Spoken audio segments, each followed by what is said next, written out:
الصلاة والسلام على سيد المرسلين وآله وصحبه أجمعين. அல்லாஹ் ஜல்ல ஷானஹு தஆலாவுடைய பேரருள் பெரும் கருணை அல்லாஹ் நம்மை எல்லாம் முஃமின்களாக முஸ்லிம்களாக தனது ஹபீபு நாயகம் முஹம்மது ரசூலுல்லாஹி ஸல்லல்லாஹு அலைஹி வஸல்லம் அவர்களின் அருள் நிறைந்த உம்மத்திலே அல்லாஹ் நம்மை பிறக்க செய்தார். அன்பர்களே, இந்த இரவு மேராஜுடைய இரவு. அப்படின்னா ரசூலுல்லாஹி ஸல்லல்லாஹு அலைஹி வஸல்லம் அவர்கள் புனிதமிகு காபாவிலிருந்து பைத்துல் முகத்தஸிற்கு அவர்கள் புராக் என்ற வாகனத்திலே ஒரு நொடியிலே சென்றார்கள். அல்லாஹ் கூட்டி சென்றார்.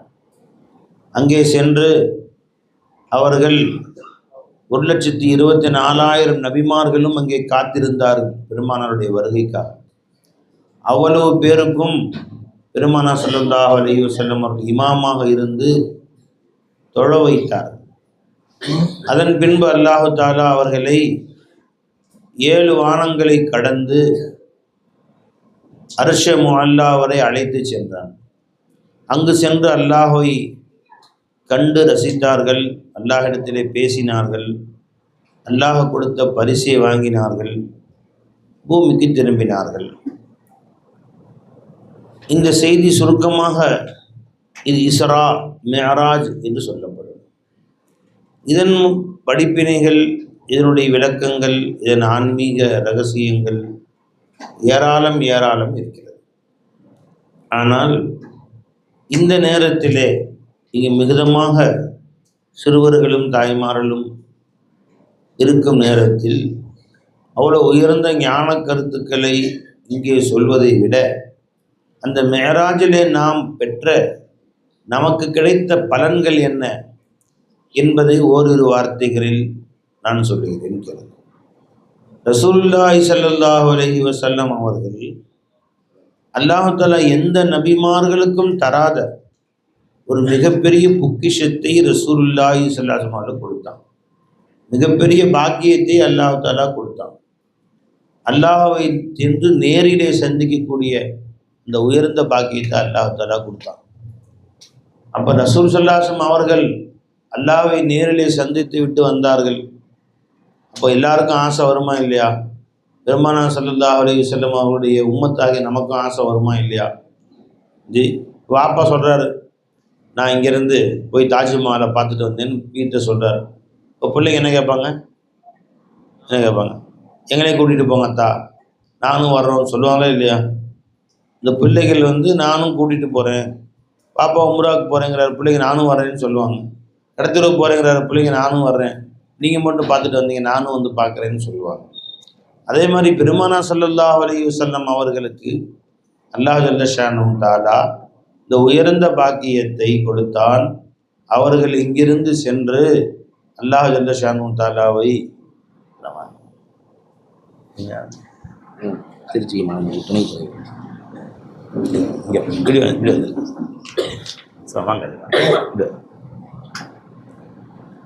அவர்கள் அல்லாஹ்வை சென்று பார்த்து வந்தார்கள். ஆனால் நமக்கும் ஆசை வரும், நாமும் அல்லாஹ் தஆலாவை பார்க்கணும், எங்களையும் கூட்டிகிட்டு போங்க யா ரசூலுல்லாஹ், நாங்களும் அங்கே வரோம் அப்படின்னு சொல்ல தானே செய்வோம். அதனால ஸல்லல்லாஹு அலைஹி வஸல்லம் அவர்கள் அங்கிருந்து வருகிற பொழுது வெறுங்கையாக வரல. மேராஜில் அல்லாஹ் ஜல்ல ஷானஹு தஆலா ரசூலுல்லாஹி ஸல்லல்லாஹு அலைஹி வஸல்லம் அவர்களுக்கு 3 பரிசுகளை அல்லாஹ் ஜல்ல ஷானஹு தஆலா கொடுத்து அனுப்பினார். யாரையும் பார்க்க போனால் சும்மா அனுப்ப மாட்டோம், ஏதாவது பரிசுகள் கொடுத்து அனுப்புவோம் இல்லையா? அது மாதிரி அல்லாஹ் ஜல்ல ஷானஹு தஆலா ரசூலுல்லாஹி ஸல்லல்லாஹு அலைஹி வஸல்லம் அவர்களுக்கு 3 பரிசுகளை அல்லாஹ் ஜல்ல ஷானஹு தஆலா கொடுத்து அனுப்பினார். அந்த 3 பரிசு என்ன தெரியுமா? ஒன்று தொழுகை. அங்கு சென்று தான் அல்லாஹ் தஆலா 5 நேர தொழுகையை ரசூல் ஸல்லல்லாஹு அலைஹி வஸல்லம் கொடுத்தான். அப்போ தொழுகை நமக்கு கொடுக்கப்பட்ட பரிசு. நல்லா விளங்குங்க, நமக்கு சுமை அல்ல, நமக்கு பெரிய பாரம் என்று நினைக்க வேண்டாம். அது நமக்கு அல்லாஹ் கொடுத்த கஷ்டம் இல்லை. அல்லாஹ் தஆலா தான் நாடியவர்களுக்கு தரக்கூடிய கிஃப்ட்டு அந்த தொழுகை. அது பெருமானாருக்கு அல்லாஹ் கிஃப்டாக கொடுத்தான். அதே மாதிரி இந்த உம்மத்தே முஹம்மதியாவுக்கும் அல்லாஹ் தரக்கூடிய கிஃப்ட்டு தான். யார் யார் இந்த மஹல்லாவிலே, இந்த ஊரிலே, மூமின்கள மக்களிலே தொழக்கூடியவர்களாக இருக்கிறீர்களோ அது அல்லாஹ் உங்களுக்கு கொடுத்த பாக்கியம். யாருக்கு அது கிடைக்கலையோ அழுகுங்க, எனக்கு அந்த பாக்கியம் கிடைக்கலையேன்னு சொல்லுங்க. இன்று காலையிலே ஃபஜ்ரு நீங்கள் தொழுதால் அல்லாஹ் உங்களுக்கு விருந்தளித்திருக்கிறான். அல்லாஹ் உங்களுக்கு கொடுத்த மாபெரும் விருந்து. அந்த ஃபஜ்ரும் ஜமாத்தோடு தொழக்கூடிய பாக்கியம் கிடைச்சிருந்துச்சிங்களா, அது விசேஷமான விருந்து. விருந்தில் கூப்பிட்டு ரசமும் சோறும் கொடுக்கலாம், விருந்தில் கூப்பிட்டு கோழி கறியும் குடிக்கலாம், மந்தி பிரியாணி ஆக்கி வைக்கலாம், அதுக்குள்ள எக்ஸ்ட்ரா பொரிச்ச கோழி, தந்தூரி சிக்கன் எக்ஸ்ட்ரா வைக்கலாம் இல்லையா? அந்த மாதிரி இன்னைக்கு ஃபஜ்ரு தொழுவு பாக்கியம் கிடைத்தால் அது அல்லாஹ் கொடுத்த விருந்து உங்களுக்கு கொடுத்துருக்காங்க. ஜமாத்தோடு தொழுவக்கூடிய பாக்கியம் கிடைச்சிருச்சு, அது மேல் மிச்சமான விருந்து. ஜமாத்திலையும் தக்பீர் தரீமாவோடு தொழுவக்கூடிய பாக்கியம் கிடைச்சிருச்சு, எக்ஸ்ட்ரா அல்லாஹ் தாலா உங்களுக்கு தந்தூரி சிக்கனும் வச்சான்னு அர்த்தம். அதுலேயும் அல்லாஹ் தாலா தக்பீர் தரீமாவுடனே மொதல் சஃப்லையும் நின்ட்டீங்க, அல்லாஹ் அக்பர், எக்ஸ்ட்ரா ஸ்வீட்டும் வச்சிட்டான்னு அர்த்தம். மேல் மிச்சமாக அல்லாஹ் தாலா முழுமையான ஒரு விருந்து உங்களுக்கு கொடுத்தான்னு அர்த்தம். இந்த ஃபஜ்ரு அல்லாஹ் தாலா உங்களுக்கு கொடுத்த விருந்து. அப்படி ஃபஜ்ரு தொழுக பாக்கியம் இல்லாமல் 7 மணி வரைக்கும் தூங்கி எந்திரிச்ச நண்பர்களே, சில ஹதீஸ்களை வருது, ஃபஜ்ரு நேரம் வந்து விட்டால் ஷைத்தான் வந்துடுவானா. எடுங்க, ஷைத்தான் வந்து அந்த மனுஷன் தூங்குறான், ஃபஜ்ரு பாங்க சொல்ல நேரம் வந்தால் வந்து அந்த மனுஷனுடைய தலையில் உட்காந்துக்குவானா. உட்காந்து அவன் காதுக்குள்ளே ஒன்று கடிச்சு விட்டுருவானா. அப்படி வரிசையில் வருது, காதுக்குள்ளே ஒன்று கடிச்சு விட்டுருவான், சிறுநீர் கழித்து விடுவான். நல்லா தூங்கு, எந்திரிக்காது, நல்லா தூங்கு. பாங்கு சத்தமும் கால் ஒழுகாது, அலார சத்தமும் கால் ஒழுகாது, அஸ்ஸலாத்து கைரும் மினன் நௌமும் கால் ஒழுகாது, இமாம் தொழு வைக்கிறதும் கால் ஒழுகாது. அலைஞ்சுங்களா, யாரும் அம்மா அத்தை எழுப்புனாலும் காதில் ஒழுகாது. கடைசியாக 8 மணிக்கு பள்ளி ஸ்கூல் வேன் வந்தால் தான் காதில் ஒழுகும். பெருமான் துக்கிர இந்த ரசூலுல்லாஹி ஸல்லல்லாஹு அலைஹி வஸல்லம் ரஜுலுன் நாம லைலத்தன் ஹத்தா அஸ்பஹ. முஸ்லிம் ஷரீஃபுடைய ஹதீஸ் இது. அப்துல்லா பின் மஸ்ஊத் ரலியல்லாஹு அன்ஹு அவர்கள் சொன்னார்கள், ஒரு மனுஷன் தூங்குறான், காலையில் ஃபஜ்ர் உதயம் ஆயிடுச்சு, ஃபஜ்ர் தொழுகாமல் தூங்கிட்டான், சூரியன் உதிக்கிற வரைக்கும். அவனை பற்றி சொன்ன பொழுது பெருமானா சொன்னாங்க, கால தாக்க ரஜுலுன், இவன் ஒரு மனிதன், பால ஷைத்தான் ஃபி உதுனை, அவன் 2 காதலையும் ஷைத்தான் சிறுநீர் கழித்து விட்டான் என்று சொன்னார்கள். இது புகாரி முஸ்லிமுடைய ஹதீஸ். தொழுகைக்கு எழுந்து செல்லவில்லை என்று சொன்னால் அவன் 2 காதலையும் ஷைத்தான் சிறுநீர் கழிச்சிட்டான்னு அர்த்தம். என்னங்க அப்படின்னா, கேவலமா இல்லை? நீ தூங்கிட்டு இருக்க, ஒருத்தன் வந்து உங்கள் வீட்டிலே ஒரு 4 வயசு பையன் உன் காதில் ஒன்று கடிச்சு விட்டான்னா எப்படி இருக்கும்? சரி, 4 வயசு பையன் ஒன்றாவும் சும்மா இருந்துருவேன். தூங்கிட்டு இருக்கிற நீ நல்லா ஒரு 20 வயசு உங்கள் அண்ணங்காரன் வந்து உன் காதில் ஒன்று கடிச்சு விட்டான், காதுக்குள்ளார ஒன்று. சந்தோஷமா எந்திரிச்சிரியா? என்னென்ன ஜில்லுன்னு இருக்கு, அந்தாண்ட அவன் காதில் ஒன்று கடிச்சேன்னு சொன்னால் சந்தோஷமாக எடுத்துருப்பீங்களா? வெக்கமாக இருக்காது உனக்கு? கேவலமாக இருக்காது? புகாரி முஸ்லிமுடைய ஹதீஸ். பெருமானா சொன்னாங்க ஸல்லல்லாஹு அலைஹி வஸல்லம், ஷைத்தான் வந்து காதுக்குள்ளார 2 காதுலையும் ஒன்று கடிச்சு விட்டுறான், சிறுநீர் கழிச்சுக்கிறான். அப்படி காலையில் 8 மணிக்கு எந்திரிச்சுன்னா 2 காதுலையும் சிறுநீர் இருக்கு. தொட்டு பார்த்து ஈரமாலாம் இல்லைங்களே, இன்னும் சைத்தான் ஒன்று கடிச்ச மாதிரிலாம் தெரியலைங்களே, காதுலாம் ஈரமாக இல்லைன்னு நினைக்காத. சைத்தானுடைய சிறுநீர் காதில் ஒன்று கடிச்சான்னா அது உள்ளே போய் மூளைக்கு போய் சேர்ந்துடும். அது ஈரமாக இருக்குன்னு நினைக்காத, மூளையில் போய் சேர்ந்துடும் அந்த நஜீஸு. உன் மூளையை வேலை செய்ய விடாது, பைத்தியக்காரத்தனமாக உன் மூளை வேலை செய்யணும் அர்த்தம். ஒன்று கிடக்க ஒன்று நினைக்கும், எது நேர்மையானதோ சிந்திக்க விடாது, உன் வாழ்க்கை எது நல்லதோ செய்ய விடாது. அந்த மூளை அப்படியே ஊறி போயிடும். டெய்லி தூங்குறான் ஃபஜ்ர் தொழுகாமல் டெய்லி தூங்குறான்.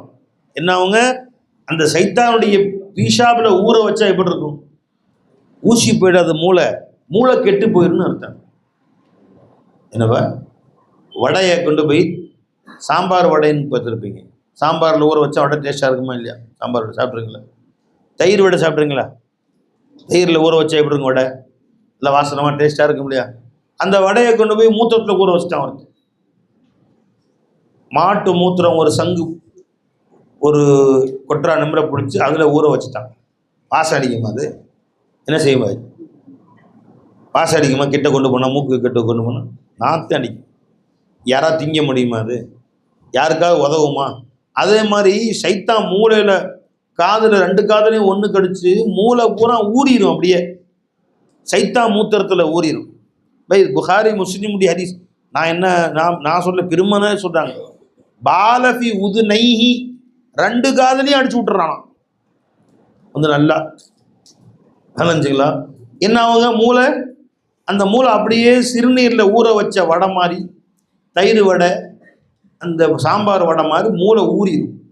அந்த மூளை நாத்தம் எடுத்துடும். அப்படின்னு அர்த்தம்னா யாருக்கும் உபயோகமே இருக்காது. ஒரு மனுஷன் வாழ்ந்தா அவனுக்கு கொண்டு 4 பேருக்கு உபயோகம் இருக்கணுங்க. நீ வாழ்ந்தா 4 பேர் உனக்காக சந்தோஷப்படணும்.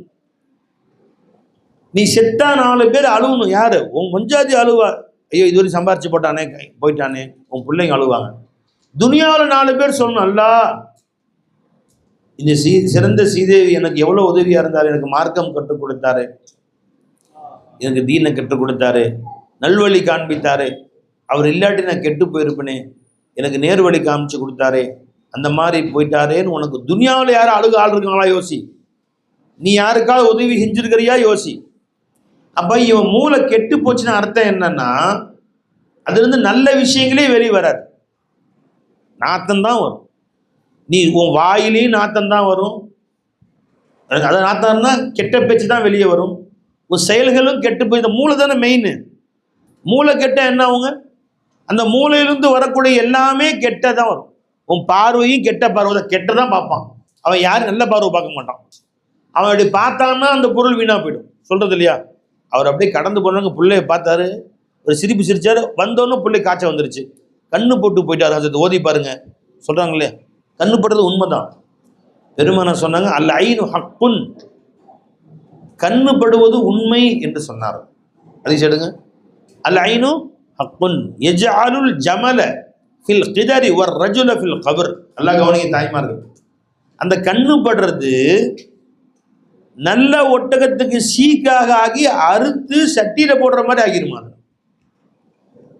நல்ல மனுஷனை கொண்டு போய் ஹாஸ்பிட்டல் சேர்த்துரும், அவன் அங்கிருந்து ஆம்புலன்ஸை கொண்டு போய் சேர்த்து கபரில் கொண்டு போய் சேர்த்துரும். ஒரு நல்ல ஒட்டகத்தை சட்டியில் ஆக்கிவிடும், நல்ல மனிதனே கபரில் கொண்டு போய் சேர்த்துரும் கண்ணு படுறதுன்ட்டான். அதனால தான் பெரியவங்க சொல்லுவாங்க, விளைஞ்சுங்களா, குழந்தைங்களை அழகுபடுத்தினாலும் திருஷ்டி பொட்டு மாதிரி வச்சுருவாங்க, கண்ணு படாமல் இருக்கிறதுக்காக வேண்டி. அல்லது திருஷ்டி பொட்டு வைக்க தேவையில்லை, பிள்ளைகளை ஓதி அழகுபடுத்தி வெளியே அனுப்பும்போது ஓதி பார்த்து அனுப்புங்க. பிஸ்மில்லாஹிர் ரஹ்மானிர் ரஹீம், அவுது பில்லாஹி மினஷ் ஷைத்தானிர் ரஜீம், அவுது பி கலிமாத்தில்லாஹி தாம்மா மின் குல்லி ஷைத்தானி வஹாம்மா வ மின் குல்லி ஐனின் லாம்மா அப்படின்னு துவாவை ஓதி அனுப்புங்க. விளைஞ்சுங்களா? அபு நயீம் அவர்கள் அறிவித்த ஹதீஸ் இது. ஜாபிர் ரலியல்லாஹு அன்ஹு ரிவாயத் செய்கிறாங்க. ஜி அல்ல ஐனு துதுகில் ரஜுல அல் கபர வ துதுகில் ஜமல் அல் கிதர், மனிதனை கபரில் கொண்டு போய் சேர்த்துரும், ஒட்டகத்தை கொண்டு போய் சட்டியில் சேர்த்து விடும் என்று சொன்னார். அப்போ பிள்ளைங்களுக்கு நீ அழகுபடுத்துங்க. அதுக்கு நல்ல ட்ரெஸ் போடக்கூடாதுன்னு அர்த்தம் இருக்கா? நல்ல ட்ரெஸ் போடுங்க, நீங்களும் அழகுபடுத்துங்க. வெளியே போகும்போது இந்த துவா ஓதிட்டு போங்க. பெருமாள் கண்ணு படாமல் இருக்கிறதுக்கும் துவா கற்றுக் கொடுத்துருக்குறாங்க. நாம் அதை ஓதாமல் அனுப்பி விட்டுறோம் பிள்ளைங்கள. வெளியே போயிட்டு வந்துச்சுங்க, வந்ததோட காய்ச்சல் வந்தது தாங்க, 1 வாரமாக பிள்ளை ஸ்கூலுக்கு போகலன்னு சொல்கிறாங்க. அல்ஹம்துலில்லாஹ். பெருமானார் அதற்கும் தீர்வு சொல்லியிருக்காங்க. மார்க்கத்தில் எல்லாத்துக்குமே தீர்வு இருக்கு. சரி, அப்போ எப்போ மூளை கெட்டு போச்சுன்னு சொன்னேன், எவன் தொழுகலையோ தொழுகாதவனுடைய மூளையெல்லாம் எப்படி இருக்குங்க? அது சைத்தானுடைய பீஷாபு நிறைஞ்சிடும். இப்போ அந்த மூளையிலிருந்து வரக்கூடிய செயல்பாடு எப்படி இருக்கும்? அதான மெயின் கண்ட்ரோலு. அங்கிருந்து வரக்கூடிய கண் பார்வை கெட்ட பார்வையாக இருக்கும். அவங்க ஒரு வஸ்துவை பார்த்தா அந்த வஸ்து கெட்டு போயிடும். இந்த வீடு சூப்பராக இருக்கே அப்படின்னு சொல்லுவோம், ஏதாவது மிஸ்டேக் வந்துடும். நீ பைக்கில் போக புதுசாக இருக்கே, பைக் வாங்கினீங்களா? எவ்வளோங்க? 1.25 லட்சம் பைக் வாங்குங்களீங்களா அப்படின்னு இப்படி கண்ணை முழிச்சு பார்ப்பான். அங்கேருந்து குறுக்கால் நாய் வந்து கீழே விழுந்து பைக்கும் முன்னாடிலாம் உடஞ்சி போயிடும், உன் காலும் உடஞ்சி போயிடும். தொழுகாதவன் மூஞ்சியில் முழிச்சா. இதே தொழுது விட்டானேயானால் சைத்தான் ஓடிடும், மூளை ஃப்ரெஷ்ஷாக இருக்கும். அவங்க மூளை கெட்டு போன நல்ல சிறப்பான மூளை. அவங்க கண்ணு பட்டா அந்த வஸ்து நல்லா இருக்கும். தொழுது விட்டு வெளியே வர்றாங்க, அவங்க வாயிலிருந்து காத்து பட்டா வியாதி நல்லா போயிடும். இது உனக்கு தெரியல, ஒரு ஊரில் போய் பாருங்கள், கியூவில் நிற்கிறாங்க. இந்த தொழுகையாளிகள் வாய் வாயிலிருந்து உப்புன்னு ஊதிட்டு போங்க ஹஜரத். ஒவ்வொரு ஊர்லையும் போனீங்கன்னா கியூவில் நிற்கிறாங்க. யாரு? மாற்று மத சகோதரர்கள். ஏன்? பாய் வந்து உப்புன்னு ஊதனா சரியா போயிடும். உண்மைதான் அது. ஏன்? தொழுதுட்டு வராரு, மூளை ஃப்ரெஷ்ஷாக இருக்கும். அங்கேருந்து வரக்கூடிய அவர் கண்ணு பட்டாலே போதும், உப்புன்னு ஊத கூட தேவையில்லை. என் குழந்தைய அவர் கண்ணில் பட்டாலே ஷிஃபா வாக்கிடும் அல்லாஹ் தஆலா. ஏன்? ஒரு கண்ணு பட்டா குழந்தைக்கு வியாதி வருது, கெட்ட கண்ணு பட்டா. நல்ல கண்ணு பட்டா இருக்கிற வியாதி போகுமா இல்லையா? கட்டாயமாக வியாதி போயிடும். உங்களுக்கு தெரியல அதனுடைய அருமை. நீ நினைக்கிற இந்த மோதி நாடு உப்புன்னு ஊதனா சரியா போயிடுமா அப்படின்னு. நீ அந்த தொழுகையாளி வர்றாங்க பார்த்தீங்களா, அவங்க முன்னாடி அந்த குழந்தைய வச்சுக்கிட்டு நிற்கிதுங்க, எல்லாரும் பார்த்துட்டு போகிறாங்க. இந்த பார்க்குற பார்வையே அந்த குழந்தைக்கு வியாதி நல்லாக்கணும். வியாதி நல்லா போகிறனால திரும்ப வர்றாங்க. அவங்க பைக்கில் கார்லாம் வர்றாங்க. ஒரு ஊரில் போய் பாருங்கள், மெட்ராஸ்லாம் திருப்பூரில் போய் பார்த்தா வரிசையில் நிற்குது. பனியில், மார்கழி மாதம் பனி, நடுக்கிற குளிர். குழந்தைக்கு 4 போர்வை போட்டு சுற்றி அந்த காலகட்டத்தில் 5 மணிக்கு வந்து நிற்கிறாங்க. பாய் 8 வரைக்கும் குழந்தைய உடம்பு சரியில்லைன்னு தூங்க வச்சிடறாரு. இவரும் தூங்கி, அம்மாவும் தூங்கி, இந்த பக்கம் அத்தா அந்த அம்மாவை தூங்கி, நடுவில் குழந்தைய தூங்கி. 8 மணிக்கு டாக்டர் அப்பாயின்மெண்ட்டு. 9 மணிக்கு டாக்டர் வாசலில் போய் ஊசி போட்டு 500 ரூபா கொடுத்துட்டு வர்றாரு. எங்க ஒரு வாரமாக இருக்குதுங்க, டெய்லி போகிறேன், சரியா மாட்டேங்குது. அந்த அம்மா 5 மணிக்கு குளிரில் போய் நிற்கிது. அவர் உஃபன் ஊதாட்டு 10 ரூபா அந்த மாதிரி கொடுத்துட்டு போகுது, சரியா போச்சுங்குது. சரியா போகிறனால திரும்ப வர்றாங்க. அவங்க சொல்கிறாங்க, பாயம்மாட்ட வந்து சொல்கிறாங்க, பாயம்மா என் பிள்ளைக்கு நேற்று இதே மாதிரி தான் வந்துச்சு, சரியா போச்சு, நீங்கள் கூட்டி போங்க. அவர் உப்புன்னு ஊதுனா அவர் பீடி வேற குடிக்கிறாரா, அந்த பீடி இருந்து வரக்கூடிய காற்றுலேருந்து கிருமிகள்லாம் வரும், என் பிள்ளைக்கு ஒத்துக்காது, நான் டாக்டர் தான் தூக்கிட்டு போவேன் அப்படின்னு சொல்லி அங்கே போய் டெய்லி போயிட்டு வந்திருக்கான். இது வரைக்கும் 3000 ரூபாய் சொல்ல பண்ணி அது நல்ல பிளட் டெஸ்ட்டாக எடுக்க சொல்லிட்டாங்க. கடைசியில் வைரஸ் காய்ச்சலாம். ஒரு நம்பிக்கை இல்லை, நீ நம்பு முதல்ல. தொழுகையாளிகளுடைய மூளை ஃப்ரெஷ்ஷாக இருக்கும். அவங்க பார்த்தாலும் நன்மை, அவங்க உஃப்னு ஊதினாலும் நன்மை. எங்கேருந்து வருது? அது மூளையிலிருந்து வருது. அவங்க பேசணும் நல்ல வார்த்தை தான் வரும். அவங்க மூளை ஃப்ரெஷ்ஷாக இருக்கனால எந்த செயலுமே ஃப்ரெஷ்ஷாக இருப்பாங்க, மனமும் மகிழ்ச்சியாக இருக்கும். இந்த தொழுகை இல்லாதவன் இருக்கிறான் பார்த்தீங்களா, தொழுகாதவன், அவன் தான் மூளை சைத்தானுடைய மூத்திரத்தில் ஊறி போயிருது இல்லையா, அவன் குணமும் கெடுகெடுன்னு ஆயிரும். காலையில் எழுந்துச்சுன்னா பொண்டாட்டி திட்டுவான், டீ கொழுந்து வைப்பா, ஏன்டி சக்கரை போடல, சக்கரை தானே போடல, இன்னடி சக்கரை போடலைங்கிற, தூக்கி மூஞ்சியில் ஊற்றணும், ஊற்றிடுவீங்களா? அவர் அங்கே சண்டை, அங்கேருந்து ஆரம்பிக்கும். அட்டாட்ட சண்டை, அம்மாட்ட சண்டை, பொஞ்சாதிரி சண்டை, பசங்கள்ட்ட சண்டை, இங்கேருந்து போனால் கடைக்காரன்ட்ட சண்டை, அலைஞ்சுங்களா, கடை திறக்கும் போது பக்கத்துக்காரன்ட்ட சண்டை, ஏன்டா அது இங்கே வச்ச மயில் நவுத்திடுற, இன்னும் நவுத்திடுறேங்கிற அவன்கிட்ட சண்டை. எல்லாத்துட்டையும் அன்னைக்கு பூரா கிடுகிடுன்னு தான் இருக்கும். அவனுக்கு சிடு மூஞ்சியாக தான் இருப்பான். இதே காலையில் எந்திரிச்சு வீட்டில் ஒது செஞ்சுட்டு பள்ளிவாசலில் வந்து நிரப்பமாக 2 ரக்கா ஜமாத்தா தொழுதுட்டு அல்லாட்ட துவா செஞ்சு, யா அல்லாஹ் என் குணத்தை நல்ல குணமாக ஆக்கு, என்னுடைய புத்தி நல்ல புத்தியாக்க அல்லாஹ், என்னை சார்ந்தவர்களுக்கு உதவி செய்யக்கூடிய என்னை ஆக்கிடு அல்லாஹ் அப்படின்னு துவா செஞ்சுட்டு வெளியே போ, எல்லாரும் உன்னை நேசிப்பாங்க. அல்லாஹ் சொல்கிறான், நீ அல்லாவை நேசித்தால் அல்லாஹ் உன்னை நேசிப்பான். நீ அல்லாவுடைய கட்டளை நிறைவேற்றினா அல்லாஹ் உன்னை நேசிப்பான். அல்லாஹ் ஒரு மனுஷனை நேசிக்க ஆரம்பிச்சுட்டு அல்லாஹ் என்ன செய்வானா, ஜிப்ரீலை கூப்பிட்டு, இந்த மனுஷன் என் கட்டளைகள்லாம் முறைப்படி செய்யறான், நான் அவரை நேசிக்கிறேன், ஆகவே நீங்களும் அவரை நேசிக்கிறேன்னு சொல்லுவானா. ஜிப்ரீல் என்ன செய்வாங்க தெரியுமா, எல்லா மலக்குகள்கிட்டையும் சொல்லுவாங்களாம், எல்லா மலக்குகள்கிட்டையும் நீங்களும் அவர்களை நேசியுங்கள், நீங்களும் நேசியுங்கள்னு சொல்லி. அந்த மலக்குகள் ஒட்டுமொத்த உலகத்துள்ள எல்லா மனிதர்கள்ட்டையும் வஸ்துக்கள்கிட்டையும் சொல்லுவாங்களாம், நீங்களும் அவரை நேசியுங்கள், நீங்களும் அவரை நேசியுங்கள். அதனால அந்த மனிதனை எல்லா வஸ்துவும் நேசிக்க ஆரம்பிச்சிடும். எல்லாரிடத்துலையும் அன்பு வரும், எல்லார்ட்டையும் பாசம் வரும், அவன் செயல்களில் தூய்மை வந்துடும், அவன் சொற்கள் மற்றவர்களுக்கு ஆறுதலை உண்டாக்கும். விளைஞ்சுங்களா? ஒரு தொழுகையாளிட்ட போய் சொல்லுங்க, இந்த மாதிரி எனக்கு சில கஷ்டங்கள் இருக்குன்னு, நான் துவாவும் செய்கிறேன்பா, உனக்காக நான் துவா செய்கிறேன், அல்லாஹ் உனக்கு ஷிஃபா வாக்குவான்பான்னு சொன்னாலே ஷிஃபாவாகும். அந்த சொல்லில் பரக்கத்து இருக்கும். ஏன்? மூளை ஃப்ரெஷ்ஷாக இருக்கு இல்லையா, அங்கிருந்து வரக்கூடிய வார்த்தை இல்லை அது. தொழுகை இல்லாதவன் அவங்கள்ட்ட அந்த வார்த்தைகளில் சுத்தம் இருக்காது. அல்லாவுக்கே நீ நன்றி செலுத்தலை, மனிதனுக்கு நன்றி எப்படி செலுத்துவான்? அவன் உன்னை படைச்ச ரப்புக்கு நன்றி செலுத்தலை. நீ நைட்டு பூரா தூங்க வச்சு உன்னை காலையில் எழுப்பி ஹயாத்தா கொண்டு வந்தான், அந்த ரப்புக்கு தொழுக மாட்டேற, 2 ரக்காய் தொழுக மாட்டேற, உனக்கு எல்லாமே செஞ்சது அல்ல, இந்த கண்ணு கொடுத்தவன் அல்ல, காது கொடுத்தவன் அல்ல, வாய் கொடுத்தவன் அல்ல, பல்லு கொடுத்தவன் அல்ல, உன் உடம்புல ஆரோக்கியம் கொடுத்தவன் அல்ல, ஹார்ட்டை கொடுத்தவன் அல்ல, லங்ஸ் கொடுத்தவன் அல்ல, நுரையீரலை கொடுத்து, ஈரல் கொடுத்து, கிட்னி கொடுத்து, இத்தனையும் வேலை செய்ய வச்சு இவ்வளோ ஆரோக்கியமாக உன்னை நடக்க வச்சவன் அல்ல. அந்த அல்லாஹ் சொல்கிறான் எனக்கு நன்றி செலுத்துறார் என்ற கால தொழுடான தொழுக மாட்டேங்கிறேன். அந்த மனுஷனை நீங்கள் என்ன எதிர்பார்க்குறீங்க? அவன்கிட்ட போய் அவன் யாருக்கு நன்றி உள்ளவனாக இருப்பான்? யாருக்கு நன்றி உள்ளவனாக இருப்பான்? அவன் ஒருபோதும் யாருக்குமே நன்றி விசுவாசமே அவன் இருக்காது. உன் பெண்ணுக்கு நீ மாப்பிள்ளை எடுப்பதா இருந்தாலும் முதல்ல நீ என்ன பார்க்குறாங்க? மாடி வீடு இருக்கா, பெரிய வசதி வாய்ப்பு இருக்குதா, எல்லாம் பெரிய பெரிய வசதி இருக்கா, இதை பார்க்குறான் ஃபர்ஸ்ட்டு. நம்ம ஊரில் ஒரு பொண்ணு பார்க்கறதுக்காண்டி மாப்பிள்ளை வீட்டுக்கு போயிருந்தான், மாப்பிள்ளை பார்க்கறதுக்காண்டி போயிருந்தான். அவங்க நல்ல ஐடியாக்காரங்க, தெரிஞ்ச 2 பேரும் சொல்லி பெரிய 2 கார் ஆக்கணும் முன்னாடி நிப்பாட்டிட்டானோ. 2 கார் நம்ம கார் தான் அப்படின்னு. 2 கார் வச்சிருக்கீங்களா? ஆமாம் 2 கார். பொண்ணே பொண்ணை கொடு அப்படின்னு. அப்புறம் 2 காரையும் அடுத்த நாளே காணும், கல்யாணம் முடிஞ்ச மறுநாள் காலை காணும். அவன் தூக்கிட்டு போயிட்டான். டெய்லி சாத்துறான், பொண்ணை போட்டு சாத்துறான். அப்போ இன்னைக்கு எதை பார்த்து கொடுக்குற? வாசலில் கார் நிற்குதா, மாடி இருக்கா, பெரிய சம்பளம் வாங்குறானா அப்படி. அவன் தொழுகையாளியா? அப்போ என்ன ஆகுங்க? எப்போ அவன் தொழுகை இல்லையோ இது எல்லாமே அவனுக்கு முசீபத்தாயிடும். யார் தொழுகையாளியாக இல்லையோ அவன் வச்சிருக்கிற வீடு, அவன் வச்சிருக்கிற செல்வம், அவன் வச்சிருக்கிற காசு, அவன் வச்சிருக்கிற பணம், அவன் வச்சிருக்கிற பதவி எல்லாமே அவனுக்கு முசீபத்தாயிடும். அவனுக்கும் முசீபத்து, நீ உன் பொண்ணை கட்டி கொடுத்திய அவளுக்கும் முசீபத்து. மகிழ்ச்சியாக வாழவே விட மாட்டான் அல்லா ஜல்லஷானு. நீ அல்லாவுக்கு நன்றி மறந்த அவன் எப்படிங்க? இவ்வளவு செஞ்ச அல்லாஹ் நன்றி மறந்துட்டான். அவன் எப்படி மாமனாருக்கு நன்றி உள்ளவனா இருப்பான்? கொண்டாட்டி நன்றி உள்ளவன் எப்படி இருப்பான்? அவன் எப்படி மாமியாவுக்கு நன்றி உள்ள இருப்பான்? எப்படி இதெல்லாம் செஞ்ச மற்ற மனிதன் நன்றி உள்ள இருப்பான்? நன்றி யாருக்கு செலுத்தணும்? முதல்ல நாம சத்தமா சொல்லுங்க. அல்லாஹ் என்ன செஞ்சான்? ஹயாத்தா வச்சிருக்கிறான். இது வரைக்கும் இத்தனை வயசு வரைக்கும் உன்னை சின்ன வயசுலேயே கொண்டு போயிருக்கலாமே.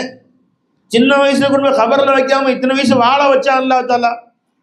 வாழ வச்சது மட்டும் இல்லாமல் உனக்கு ஹயாத்தை கொடுத்து, அறிவை கொடுத்து, மூளை வேலை செய்ய வச்சு, கண்ணு வேலை செய்ய வச்சு, கால் வேலை செய்ய வச்சு, கை வேலை செய்ய வச்சு, இவ்வளவும் அல்லாஹ் ஆரோக்கியமாக வச்சிருக்கிறான். அந்த ரப்புக்கு நன்றி சொல்வதற்கு 2 ரக்காயத்து ஒன்னால தொழுக முடியல, சோம்பேறித்தனமா இருக்குது, படுத்து தூங்குறேன்னு சொன்னா வேற யாருக்கு நன்றி நடந்துக்குவான்? அவன் நடக்கவே நடக்காது. நீ நினைக்கிற அவன் நல்லா தானே வாழ்றான், எந்த குறையும் இல்லையே, இல்லவே இல்லை. அது நல்லா இருக்கிறான்னு நினைக்கிற, அது கடைசியா ஒட்டுமொத்தமா சேர்த்தி அமுத்திடும். எல்லா முசீபத்தும் அங்கதான் வரும். மாப்பிள்ளைக்கு நீ பொண்ணு எடுக்கிறதா இருக்கிற, முதல்ல என்ன பாரு? வசதி வாய்ப்புலாம் பார்க்க. செல்வங்கள் வரும் போகும், காசு வரும் போகும். இன்னைக்கு கோடீஸ்வரனா இருப்பான், நாளைக்கு பிச்சைக்காரனா போயிடுவான். இன்னைக்கு முதலமைச்சராக இருப்பாரு, நாளைக்கு ஜெயிலில் இருப்பாரு. புரிஞ்சுங்களா? இன்னைக்கு சாதாரண ஆளாக இருப்பார், நாளைக்கு பெரிய ஆளாக இருப்பார். இன்னைக்கு டீ கிளாஸ் கழுவாரு, நாளைக்கு பிரதமர் ஆவார். அப்போ இதெல்லாம் அல்லாஹ் கையில் இருக்கு. அல்லாஹ் சாதாரண ஆளை மேலே கொண்டு வருவான், மேலே உள்ளவங்களை கீழே கொண்டு போவான். இதை நம்பி கொடுக்காதே. இதை நம்பி நீ உன் பெண்ணையும் ஆணையும் கட்டி கொடுப்பது எப்படி என்றால், ஒருத்தன் வீட்டுக்கு அழகான பெயிண்ட் அடிச்சிருக்கான்னு அந்த வீட்டை வாங்குற மாதிரி. எல்லாமே ஆடுது, எல்லா தூணும் ஆடிட்டு இருக்கு உள்ள வீட்டுக்குள்ள, எதுவுமே சரியில்லை. மேலே மட்டும் அழகான பெயிண்ட் அடிச்சிட்டான். என்ன மாதிரி கலர் பார்த்தீங்களா? என்ன கலர் பெயிண்ட், சூப்பராக இருக்குன்னு வீட்டை 1 கோடி கொடுத்து வாங்கிட்டான். உள்ளே போனால் ஒரு தூண் இடிஞ்சு விழுவுது, இடிச்சா தூண் ஆடுது. இப்படி இருக்கும் அந்த மாதிரி. மேலெல்லாம் பொத்து பொத்துன்னு விழுவுது. அந்த மாதிரி வீடு வாங்கின மாதிரி அர்த்தம். வெளிரங்கத்தை பார்த்து ஏமாந்து போயிடாத, அவன் கல்பை பாரு. நீ அஹ்லாக்குள்ளவனை, அல்லாஹ்வுக்கு பயப்படக்கூடியவனை, அல்லாஹ் தஆலா ரசூலின் பயப்படக்கூடிய ஆணையோ பெண்ணையோ திருமணம் செய்தால் அந்த உள்ளம் இருக்கிறதே வாசனமான உள்ள, அந்த மூளை இருக்கிறதே வாசனமான மூளை. அங்கிருந்து வரக்கூடிய அனைத்துமே நன்மையாக தான் வரும். அங்கிருந்து வரக்கூடிய செயல்கள் நல்ல செயல் தான் வரும். அல்லாஹ் தஆலா அந்த பரக்கத்தில் இன்னைக்கு இல்லாவிட்டாலும் பின்னாடி அவங்க வாழ்க்கையில செழிப்பை உண்டாக்கிடுவோம், சந்தோஷத்தை உண்டாக்குவோம். நண்பர்களே, அப்போ நாம் இன்று மக்களிடத்திலே உலகத்துடைய செல்வங்களை பெரிதாக கருதுகிறோம்.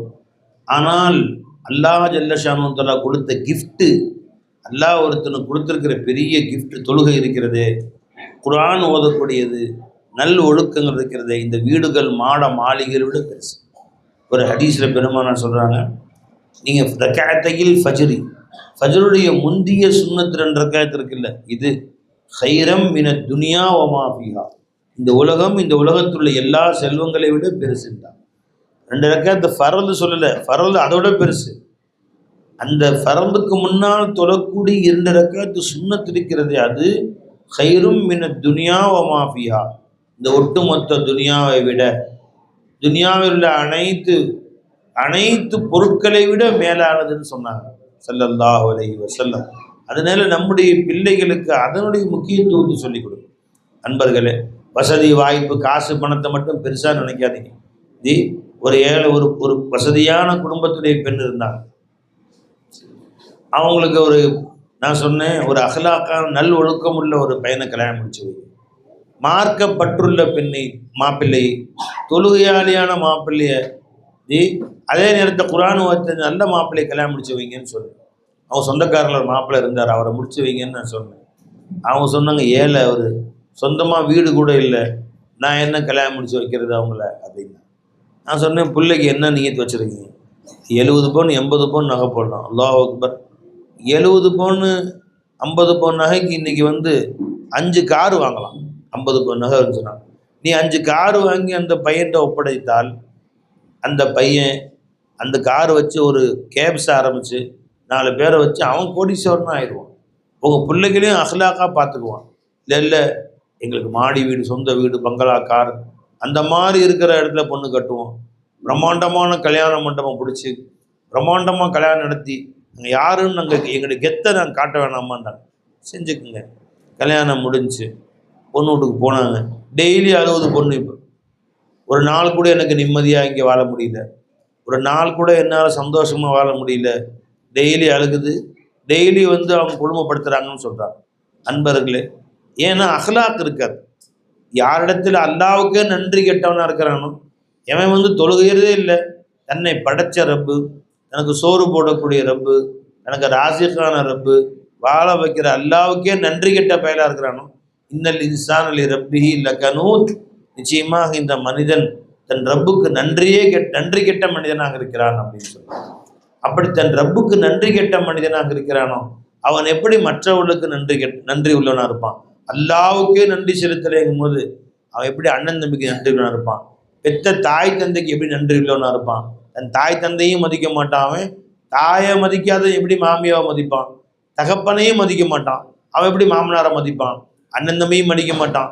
அதனால அன்பர்களே, நீங்கள் ஒவ்வொருவரையும் நல்லவர்கள் என்று அடையாளம் பார்ப்பதற்கு முன்னாடி தொழுகையாளியான்னு பாருங்க, அவங்கள நோன்பாளியான்னு பாருங்க, அல்லாவுக்கு பயப்படுறாரான்னு பாருங்க. அது நம்மை கொண்டு வரும். அன்பர்களே, நம்முடைய பிள்ளைகளுக்கும் அதை முதலில் பழக்கி கொடுங்கள். தொழுகையை பழக்கி கொடுங்கள், தீனை பழக்கி கொடுங்கள். நம் பிள்ளைகளுக்கு நாம் செய்யக்கூடிய அன்பளிப்புகளில் மிகப்பெரிய அன்பளிப்பு என்ன தெரியுமா? அந்த பிள்ளைகளை குர்ஆன் ஓத கற்றுக் கொடுக்குறது. சின்ன வயசுலேயே குர்ஆன் ஓத கற்றுக் கொடுத்துட்டீங்க, நீங்கள் உங்கள் பிள்ளைகளுக்கு மாபெரும் அன்பளிப்பு கொடுத்துட்டீங்கன்னு அர்த்தம். துனியா எல்லாம் ஓடிடும். குடிசை வீட்டில் இருக்கிறவனும், கோடீஸ்வரன் வீட்டில் இருக்கிறவனும், ராஜாவாக வாழ்ந்தவனும், அடிமையாக வாழ்ந்தவனும் எல்லாம் போய் சேர்ந்துருவான். ஒரு கபரஸ்தானில் போய் தேடி பார்த்தா 5 மண்டை ஓட்டை எடுங்க. 50 வருஷத்துக்கு முன்னாடி மூத்தா போனவங்க அந்த 5 மண்டை ஓட்டையும் வரிசையாக அடுக்கி வச்சு பாருங்கள். இது யார் மண்டை? இது கோடீஸ்வரன் மண்டையா? இது ஏழை வீட்டு மண்டையா? இவன் எம்எல்ஏவா? இவன் எம்பியா? எதுவாக தெரியுமா? ஒன்றும் தெரியாது. எல்லாம் ஒன்றா போய் சேர்ந்துடும். என்னென்ன நாம் இங்கே சம்பாரித்து நல்ல அமல்கள் செஞ்சோமோ அதுதான் எல்லா இடத்துல நம்மளை கொண்டு வந்து நிற்கும். கியாமத்தை பற்றி அல்லாஹ் சொல்லி காட்டுறான். அது கியாமத்து இருக்குங்களே, இதா வகாயத்தில் வாக்கியா லைஸ லி வகாயத்திஹா காதிபா, இதோ நிகழக்கூடிய ஒன்று நிகழ்ந்து விட்டால் அது நிகழும் என்பதில் எந்த சந்தேகமும் இல்லை, எந்த பொய்யும் இல்லை, கட்டாயமாக அது நிகழத்தான் போகிறது. ஹாஃபிலத்துன் ராஃபிஅத்துன், லைஸ லி வகாயத்திஹா காதிபா ஹாஃபிலத்துன் ராஃபிஅத்துன். கியாமத்துக்கு ஒரு பேரில் சொன்ன பாருங்க, ஹாஃபிலா ராஃபியா. அப்படின்னா நீ யாரை இங்கே பெரிய ஆளுங்க, அவரெல்லாம் வாழ்க்கையில் வெற்றி பெற்றவருங்க, இப்போ பெரிய ஆளாக வாழ்கிறாருங்க நினைக்கிறியோ அப்படிப்பட்டவர்லாம் அற்பத்தில் அற்பமாக ஆக்கிரும். யாரை இங்கே நீ மட்டமாக நினைக்கிறியோ அவரை பெரிய ஆள் ஆக்கிரும். கீழே உள்ளவர்களை மேலே கொண்டு வரும், மேலே உள்ளவர்களை கீழே கொண்டு வருமே, அதுதான் கியாமத்துன்னு தான் அல்லாஹ் கியாமத்துக்கு பேர் சொல்கிறான். ஹாஃபிலத்துன் ராஃபிஅத்துன். இங்கே ஒழுக்கமிக்கவராக வாழ்ந்து அல்லாஹ் ரசூலை மதித்து வாழக்கூடியவராக இருந்தால் அங்கே மேலே வருவார் அவர். இங்கே அல்லாஹ் ரசூலை மதிக்காதவராக வாழ்ந்தால் எவ்வளோ மேலே இருந்தாலும் அங்கே கொண்டு போய் கீழே போட்டுரும். நண்பர்களே, காசு சம்பாதிங்க, மார்க்கம் வேணான்னு சொல்லலை. பிரம்மாண்டமான வீடு கட்டுங்க, மார்க்கம் வேணான்னு சொல்லலை. அந்த வீடு கட்டி ஃபஜ்ர் தொழுகாமல் தூங்க வேணான்னு தான் சொல்கிறாங்க. அந்த வீடு கட்டிட்டு துஹர் தொழுகாமல் படுத்திருக்காதுன்னு சொல்கிறாங்க.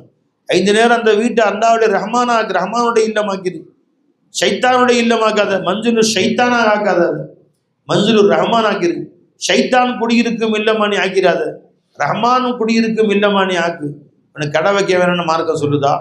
கோடி கோடியை சம்பாதிக்க வேணும்னு மார்க்கம் சொல்லுதா? என் ஷேகனை சொல்லுவாங்க, ஆகாசத்தில் பறக்க வேணும் அல்லா சொல்ல, நீ அல்லாவை மறக்க வேணான்னு தான் சொன்னாங்க. அல்லான்னு நீ யார் ஃப்ளைட்டில் போக வேணாம்னு யார் சொன்னா? சந்தோஷமாக போ, நல்லபடியாக வாழு, உயர்தரமான வாகனங்கள் வாங்கு, சிறப்பாக வாழு. எந்த நேரத்திலும் எந்த நிலையிலும் அல்லாவை மறந்து வாழாத, அருள்முறை குர்ஆனை மறந்து வாழாத.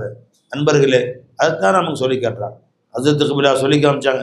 எத்தனையோ பேர் வந்து நீ குர்ஆன் ஓதுறாங்க, எல்லாம் இப்போவாவது பாக்கியம் செஞ்சு பொறுக்கி எடுத்துட்டான் பாருங்க. அவங்களுக்கு சின்ன வயசில் சில பேர் ஓதாமலையும் காலங்கள் போயிருக்கலாம், அல்லது சில பேர் ஓதி பின்னாடி வியாபாரம் தொழில்னு போய் மறந்து இருக்கலாம். இன்னைக்கு அல்லாஹ் அவங்களுக்கு ஒரு வாய்ப்பு கொடுக்குறான். இந்த வாய்ப்பை பயன்படுத்தி வெகு தூரத்தில் இருந்து அங்கிருந்து வந்தாவது பாடம் படிக்கிறாங்கன்னா இது அல்லாஹ் தஆலா அவங்கள பொறுக்கி எடுத்துக்கிட்டான்னு அர்த்தம். இந்த பாக்கியத்தை பெருசாக கருதுங்க, நம்ம குழந்தைங்களுக்கும் அதில் ஈடுபடுத்துங்க. அது மட்டுமல்ல, தான் பெற்ற இன்பத்தை இந்த உலகம் பெற வேண்டும். இப்போ யாரெல்லாம் இங்கே ஓதி குர்ஆன் ஆரம்பம் செய்கிறீங்களோ, குர்ஆனை ஓதுறீங்களோ, இங்கே ஒவ்வொருத்தரும் நீங்கள் 10 பேரை உருவாக்குங்க இன்ஷா அல்லாஹ். ஒன்று நீங்களே ஓதி கொடுங்க, நீங்கள் ஓதிய அளவுக்கு அடுத்தவங்களுக்கு ஓதி கொடுங்க. நீங்கள் எந்த அளவுக்கு ஓதி இருக்கீங்களோ அந்த அளவுக்கு பக்கத்தில் இருக்கிறதுக்கு ஓதி கொடுங்க. நான் ஓதி தர்றேன். இப்போ அங்கே அண்ணன் எங்கேயோ ரயில் அடியிலேருந்து வர்றதா சொன்னாங்க, ரயில்வே ஸ்டேஷனா, ரயில் நகர்ந்து வர்றதா சொன்னாங்க. அங்கே உள்ள 4 பேரை கூப்பிடுங்க. அவங்களுக்கு இங்கே அனுபவம் தேவையில்லை, நீங்கள் வச்சு சொல்லிக் கொடுங்க, உங்களுக்கு தெரிஞ்சது சொல்லிக் கொடுங்க. ஒரே ஒரு வசனம் உனக்கு தெரிந்தாலும் நீங்கள் அடுத்தவங்களுக்கு சொல்லிக் கொடுக்கலாம். நான் உங்களுக்கு சொல்லித்தரேன், கொடுங்க, எனக்கு தெரிஞ்சு வச்சேன், வாங்க, எனக்கு தெரிஞ்ச அளவுக்கு நான் சொல்லித்தர்றேன். அல்லது தெரிந்தவர்களை கொண்டு அவருக்கு சொல்லித்தர ஏற்பாடு செய்யுங்க. அப்படி இல்லையா எங்கேயாவது அனுப்பிச்சு வைங்க. நாம் பெற்ற இந்த இன்பத்தை மற்றவர்களுக்கும் கற்றுக் கொடுக்க வேண்டும். இங்கே நீங்கள் படித்த பாடங்களை மற்றவர்களுக்கும் சொல்லித்தர வேண்டும். இன்றைக்கி ஒரு பயான் கேட்டிங்களா, வீட்டில் போய் உட்காரக்கூடாது. இன்றைக்கி ஹஜ்ரத் இந்த பயான் சொன்னாங்க, இதில் இந்த செய்தி சொன்னாங்க, ரசூல் ஸல்லல்லாஹு அலைஹி சொன்ன இந்த செய்தியை சொன்னாங்கன்னு 4 பேர்கிட்ட சொல்லணும். குறைஞ்சது உங்களுடைய மனைவி பிள்ளைகள்கிட்டையாவது சொல்லணும், பக்கத்து வீட்டுக்காரங்கள்ட்டையாவது சொல்லணும். அப்போ இந்த ரமலானில் இந்த மேராஜில் ரசூல் ஸல்லல்லாஹு அலைஹி வஸல்லம் கொண்டு வந்து கொடுத்த கிஃப்ட்டில் மிகப்பெரிய கிஃப்ட் என்னங்க? தொழுகை. இது அல்லாஹ் நம்ம கொடுத்த பெரிய அருள். லுஹர் தொழுக வச்சான் அல்லாஹ் தஆலா, மக்ரிப் ஜமாஅத் தொழுக வச்சான். யாருக்கு அல்லாஹ் ஜல்ல ஷானு தஆலா இதை விடாமல் தொடர்ந்து தொழக்கூடிய பாக்கியத்தை, கலா இல்லாமல் தொழக்கூடிய பாக்கியத்தை அல்லாஹ் கொடுத்தானோ, அல்லாஹ் கொடுத்த மாபெரும் நியமத்.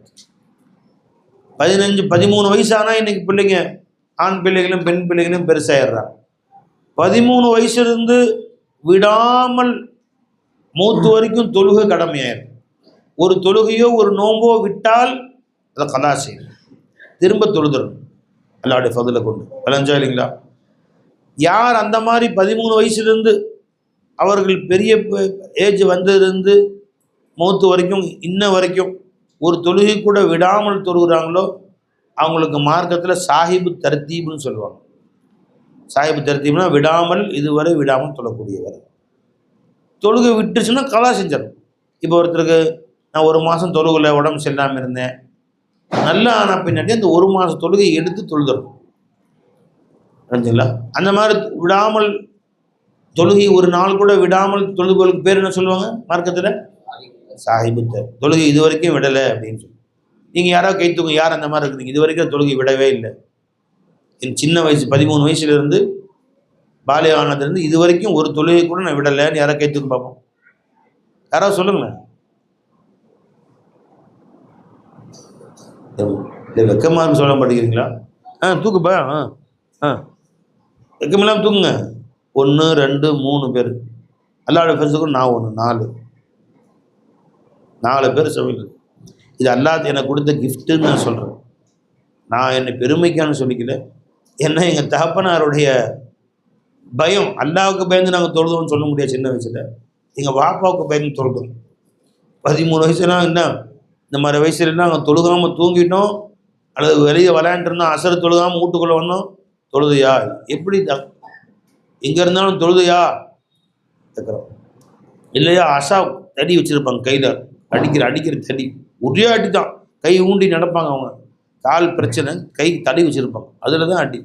சரிம்மா, இப்போ என்னை 13 வயசில் என்னை நாங்கள் எங்கள் பாப்பாவுக்கு 4-5 பிள்ளைங்க எங்களே அரவணைச்சாங்கன்னு சொன்னேன்னு. இப்போ எங்கள் தாப்பனாருக்கு 80 வயசாச்சு. இப்போயாவது விட்டாங்களா? டெய்லி காலையில் 5 மணிக்கு ஃபோன் போட்டுருவோம். ஒவ்வொரு பிள்ளைங்களும் ஒரு ஊரில் இருக்கிறோம். நான் ஊரில் இருக்கேன், என் பாப்பா சேலத்தில் இருக்கிறாங்க. பஜருக்கு எந்திரிச்சிட்டிங்களா? எந்திரிச்சிட்டேன் பாப்பா. பாப்பாவுக்கு பற்றி இன்னும் எந்திரிச்சு தான் இருக்கிறோம். பஜருக்கு எந்திரிச்சிட்டியா? எந்திரிச்சிட்டேன் பாப்பா, பஜர் தொழுதுட்டேன் பாப்பா, ஜமாத்துக்கு போகிறோம், பள்ளிவாசலுக்கு போயிட்டுருக்கோம், அல்ஹம்துலில்லாஹ். இன்னும் என் தம்பிக்கு ஃபோன் போடுவாங்க அடுத்தது, அவர் எந்திரிச்சிட்டியா? எந்திரிச்சிட்டோம். எந்திரிச்சிட்டிங்களா? அப்படி எங்களை பழக்கிறாங்க. எங்கள் பாப்பா பழக்கிற பழக்கத்தில் நானும் விடுறதில்ல. நம்ம பிள்ளைங்க எந்த ஊருக்கு போகிறாலும் சரி தான். லோகர் தொழுதுட்டியா? சார் ஜமாத்துக்கு போனியா? இல்லை ஜமாத்துக்கு போக வீட்டில் தொழுது. ஏன்னா ஒரு மனுஷனா அன்னைக்கு மதியானம் சோறு திண்டையா? சோறு திண்ட மதியானம் வைக்கல திண்ட எல்லாம் சோறு கொடுத்தான்ல, அப்புறம் என்ன அசர் தொழுகை நீ வந்து ஜமாத் தொழுகா வீட்டு தொழுத? இப்பவும் வந்து இருக்கு. யார் எவ்வளோ பேராலும் விடுறது அடைஞ்சிங்களா? அல்லாஹ்வுடைய ஃபஸலை கொண்டு நம்ம பிள்ளைங்க ஒரு தொழுகை கூட கலா செய்து அவர்களுக்கு சிந்தனையிலே இல்லை. நானும் என்றைக்காவது ஃபஜ்ர் தொழுகாமல் அலாரம் அடித்து எந்திரிக்காமல் தூங்கி 8 மணிக்கு எந்திரிச்சிருக்கலாம். ஆனால் தொழுதுறது உடனே தொழுதுறது. அந்த மாதிரி சில தொழுகை கலா வைக்கிருக்கலாம். அதில் உடல் நலம் பாதிக்கப்பட்டு காய்ச்சலில் படுத்திருந்து மகரி தொழுகை போய் இஷா பாங்க சொல்லியிருக்கலாம், தூங்கியிருக்கிறாங்க, எழுப்பாமல் இருந்திருக்கலாம். எந்திரிச்சொன்னு முதல்ல தொழுகிறது தான் வேறு. தொழுகை கலா செயலே நான் சொல்லலை, கலா நடந்திருக்கலாம். ஆனால் உடனே கலா செய்யக்கூடிய பாக்கியம் எல்லாம் கொடுத்துட்டான். ஒரு வக்து தொழுகை கூட கலா செய்கிற மாதிரி தொழுகாமல் விடுவது போன்று அல்லாஹ்வுத்தாலா ஆக்கலை. இதுதான் நல்லா கொடுக்குற கிஃப்ட்டு. கடைசி மூச்சு வரைக்கும் நீங்கள் துவா செய்யுங்க. நான் இங்கே உங்களுக்கு பெருமைக்கு காட்டணும்னு சொல்ல, ஏன்னா நீங்கள் என்னை பாராட்டி எனக்கு என்ன கிடைக்க போகுது? என்னை அல்லாஹ் பாராட்டணும், என்னை அல்லாஹ் என் தொழுகையை கபூல் செஞ்சுக்கணும். வாழ்நாள்லாம் தொழுகையில் ஒரு தொழுகை கூட கபூல் செய்யாமல் ஆக்கிறதுக்கும் உரிமை அல்லாஹ்வுக்கு இருக்குது. அதனால் நீங்கள் உங்கள் குழந்தைங்களை எப்படி பழக்கணும்னு சொல்ல வர. சரி, அப்படியே நம்ம சின்ன வயசில் கலா ஆயிடுச்சு, ஒன்றும் இல்லை, இப்பவும் செய்யலாம். இந்த கலாக்கெல்லாம் தொழுதுணும், திருப்பி தொழுகலாம். ஞாபகம் இருக்குது இல்லை, அது நான் 20 வயசுக்கு மேலே தான் ஒழுங்காக தொழுதேன். அந்த ஆரம்பத்தில் தொழுகலை, ஒரு 5 வயசு, ஒரு 5 வருஷம் 6 வருஷம் தொழுகாமல் விட்டுட்டேன். இப்பவும் தொழுகு, எப்போவெல்லாம் நேரம் கிடைக்குதோ பழஞ்சிங்களா. ஒரு வருஷத்துக்கு இத்தனை ஃபஜ்ரு, ஒரு வருஷத்துக்கு 360 ஃபஜ்ரு, 2 வருஷத்துக்கு இத்தனை ஃபர்லு, அப்படியே அந்த தொழுகையை கலா வச்சுட்டே வாங்க. என்னைக்குங்க நம்பர் குறிச்சிக்கிட்டே வாங்க. அவ்வளோ தொழுகை முடிச்சிருங்க இன்ஷா அல்லாஹ். கொஞ்ச நாள் இல்லை, ஒரு சில வருடங்கள்ல. என்கிட்ட கேட்டார், எப்படி எனக்கு ஈஸியாக தொழுகிறதுக்கு? 4 வருஷம் நான் தொழுகலை, நான் என்ன செய்யறது? நான் சொன்னேன், நீ 4 வருஷம் கலா தொழுகு. எப்படி? ஃபஜ்ரு தொழுகிறீங்களா, ஃபஜ்ருக்கு முன் சுன்னத் தொழுகிறீங்கள, அது யாரெல்லாம் என்மேல் கலா உள்ள ஃபஜ்ரை நான் தொழுகிறேன், அதில் முதல் ஃபஜ்ரு அப்படின்னு நியத்து வச்சுக்கோ. அது ஃபஜ்ர் தொழுகையாயிரும், சுன்னத் தொழுகையாயிரும். லொஹர் தொழுகிறியா, முன் சுன்னத் தொழுகிறீங்க, என்மேல் கலா உள்ள லொஹருடைய லொஹருடைய ஃபர்லு 4 ரக்காத் தொழுகிறேன், அது முன் சுன்னத்தாகவும் ஆயிரும், ஏற்கனவே கலா விட்ட லொஹருடைய தொழுகையாகவும் ஆயிரும். தாய்மாரெல்லாம் கவனிச்சுங்க. இந்த மாதிரி இப்படியாக நாம் தொழுதுகிட்டே வந்தால் என்ன ஆயிருங்க இன்ஷா அல்லாஹ்? 5 நேரத்தில் 5 தொழுகை கலா வச்சிடலாம். ஒரு நாளைக்கு 5 தொழுகையை கலா வச்சிடலாம். அப்போ இப்படி 1 வருஷம் தொழுதா 1 வருஷம் தொழுகையை கலா வச்சிடலாம். 4 வருஷம் தொழுதா 4 வருஷம் தொழுகையை கலா வச்சிடலாம். அல்ஹம்துலில்லாஹ், எல்லா தொழுகையும் வாழ்க்கையில் கலா வச்சுட்டோம். புரிஞ்சுங்களா? அப்படி உறுதி வச்சுக்கணும். அது 4 வருஷம்னா பரவாயில்ல, நான் 40 வருஷம் தொழுவில், 40 வயசில் தான் இந்த மாதிரி உங்கள் பயானுக்கு எடுத்து தொழுக ஆரம்பித்தேன். அல்ஹம்துலில்லாஹ், இப்போ இருந்து ஆரம்பிச்சிடும். நடுவில் மௌத்து வந்தால் நல்லா மன்னிச்சிடுவான். என் அடியான உறுதி வச்சுக்கிட்டான், முழுசாக கலா செய்யணுண்டு, நடுவில் மௌத்து வந்துருச்சுன்னா நல்லா அதை மன்னிச்சு விட்டுருவான்டாங்க. ஆக முயற்சி நம்மளில் இருக்கணும். தொழுகையில் அவ்வளவு அக்கறை காட்ட வேண்டும். நம் பிள்ளைகளுக்கு அந்த தொழுகையை பற்றிய அக்கறையை சொல்லிக்கொண்டே இருக்க வேண்டும், ஊட்டிக்கொண்டே இருக்க வேண்டும். தொழுகை ஏன் இவ்வளோ வற்புறுத்தி நான் சொல்கிறேன்னு கேட்டால், ஒரு மனிதனிடத்திலே தொழுகை வந்து விட்டால் மற்ற குணங்களும் கொஞ்சம் கொஞ்சமாக மாறிடும். மற்ற எல்லா குணங்களும் மாறிடும். அவன் கெட்ட குணம் உள்ளவனாக இருந்தாலும் சரிதான், முரட்டு குணம் உள்ளவனாக இருக்கிறான், ஏமாத்துற புத்தி இருக்குது அவன்கிட்ட, கொஞ்சம் கொஞ்சமாக மாறிடும். அல்லாஹ் சொல்கிறான் குர்ஆன்ல, நான் சொல்லலைங்க இதை, இன்ன ஸலாத்த தன்ஹா அனில் ஃபஹ்ஷாயி வல் முன்கர். ஒரு மனிதனத்தை தொழுகை இருந்தால் அந்த தொழுகை மானக்கேடான காரியங்களை விட்டும் அல்லாஹ்வுக்கு பிடிக்காத காரியங்களை விட்டும் அந்த தொழுகை அவனை மாற்றிவிடும், அந்த தொழுகை அவனை திருத்திவிடும், அந்த காரியங்களை விட்டு அவனை தடுத்துவிடும். தன்ஹான தடுத்துரும், போக போக திருந்திடுவோம். போக போக போக போக கொஞ்சம் கொஞ்சமாக அவன்கிட்ட நல்ல மாற்றங்கள் வர ஆரம்பிச்சிடும். அவன் நல்ல ஒழுக்கம் மிக்கவனாக ஆயிடுவான். நீ சின்ன வயசுலேருந்தே அந்த குழந்தைகளை அல்லாஹ்வுக்கு பயந்தவர்களாக பழக்கி விட்டீர்களானால் அவள் எல்லா குணங்களும் சின்ன வயசுலேருந்தே ஒழுக்கமான குணமாக வளர ஆரம்பிச்சிருவான். ரஞ்சா இல்லைங்களா? அதனால அன்பர்களே, நாமும் தொழுகையை கடைபிடிப்போம். இந்த மேராஜோட இரவுல நம்ம உறுதி எடுத்துக்குவோம் இன்ஷா அல்லாஹ். 5 நேர தொழுகையும் ஜமாத் தொழுகுவோம் இன்ஷா அல்லாஹ். உறுதி எடுத்துக்கலாமா இன்ஷா அல்லாஹ்?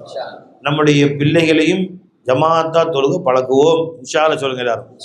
நம்முடைய பெண்களையும் ஜமாத்தோடு தொழுவதற்கு ஜமாத் பெண்களுக்கு அவசியம் இல்லை, வீடுகளை கலா இல்லாமல் தொழுவதற்கு அவர்களுக்கு நாம் அறிவுரை சொல்லுவோம் இன்ஷா அல்லாஹ். சொல்லுங்க எல்லாரும்.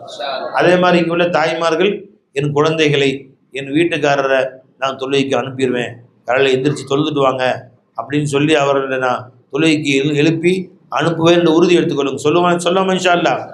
அல்லாஹ் நம்ம எல்லோருக்கும் தௌஃபீக் செய்வானாக.